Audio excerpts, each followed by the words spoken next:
Right, Steph, so we're going to do this video and we're going to try and do it really quickly to not make it too long. So I'll talk fast and just try and get through it quite quick. But we're doing this video because we want the judges to have a little look. Obviously, Tiger's got the same diagnosis as you, and very much similar presentation to you in lots of ways. Obviously, I remember what you were like when you were 3, 4 and 5, and Tiger's very, very similar. So just like you, Tiger's got ADHD, he's got sensory processing disorder like you. He's also got an average level of intelligence like you, so really he's just do as well as the average person at school. He shouldn't really be doing well below average, he should just be average. And he's got some other things that are not quite like you, so he's got difficulties with fine motor, so like like writing, and a little bit of difficulty with gross motor as well, and that's probably because of what happened to him when he was born early like you. So all I really want you to say, Steph, is your experience at school, because obviously the council only gave you your EHCP at the end of last year. So prior to that, you was just at school, just like everybody else, and you were on this thing called SEND support, and that means like not an EHCP. So it means for kids that don't quite need as much help. And I'm just, obviously the reason that I'm fighting for this for Tig is because of what happened to you, really. I don't want that to happen to Tig again. So I just like them to understand what happened to you and the difficulties that you went through. And obviously you weren't diagnosed even really, were you, till you were what, 14, something like that? So you went your whole life not diagnosed and without any help. And Tig doesn't have that because we've made sure he is diagnosed and we're trying to get him help. But I just would like you to sort of say, what were things like before you had the EHCP at school? So what sort of things were happening to you? I was like struggling in school with like concentration, and Yeah. I was in all the bottom classes because I like got distracted a lot, which meant like I couldn't focus on the work, and when I couldn't focus on the work, I just like talked to my friends and messed around because I didn't know how to do the work. Yeah. And then what would happen then when you messed around? Where would that lead you? In more trouble. Like what sort of things happened to you? Like put in a behaviour support unit. How many times do you think you went in one of them?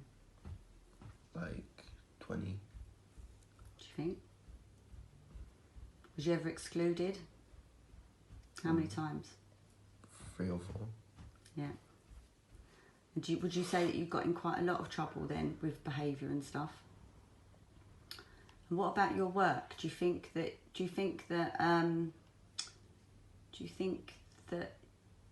you really should have been in the bottom sets? No. No. Right, so what changed? I mean, and even like at primary school, did you struggle at primary school? I mean, do you think that primary school that you learnt all the stuff at primary school, or do you think there's bits that because of your problem perhaps you didn't learn? Yeah, there's bits that I didn't learn which had like a knock-on effect when I went to secondary school. Yeah. Because you didn't what? Understand. Yeah. That's called, what that's called is like gaps in learning, and that's what can happen. So you don't have the sort of foundation blocks, that's what that means. So then when you try and do the more advanced stuff, you can't because you don't have the bit underneath it. You know, like if you don't know your times tables, you can't go on to do other aspects of maths. So it's that kind of thing. So what changed for you after you got your, because it was really hard getting your EHCP, wasn't it? Like, Mummy had to fight really, really, really hard because I knew that you were capable. So since you've got your EHCP, what's changed for you since you left school, you know, and now you're getting the proper help? What do you get in trouble anymore? No, I got a one-to-one tutor that helped me a lot, and like I actually enjoyed maths, and whereas when I was in secondary school I like didn't even want to be in the lesson. Yeah. I was learning a lot more things and feeling more confident in myself when I came home. Yeah. And my grades were going up as well.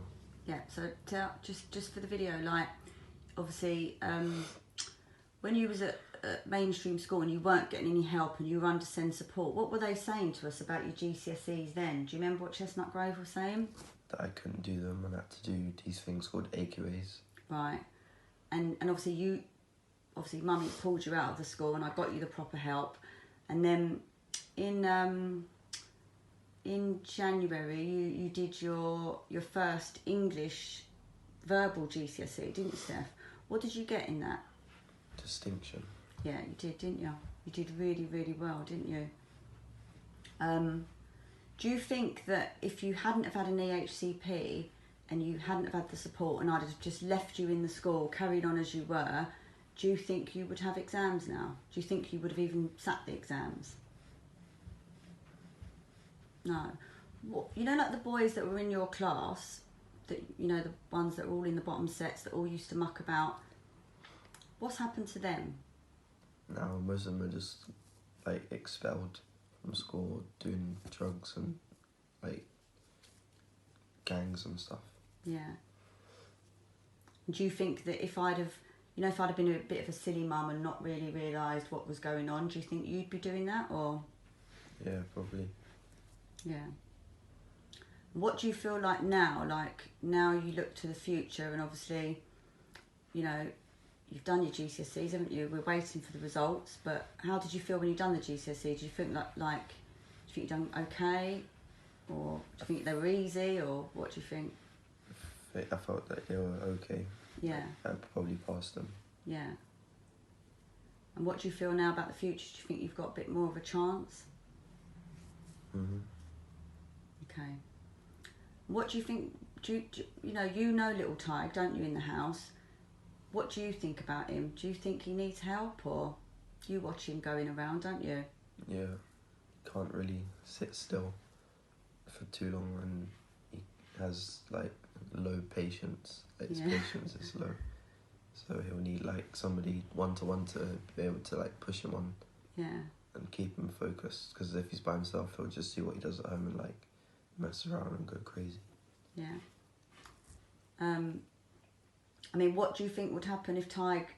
Because the question we're asking at the moment really is not about does Tig need an EHCP.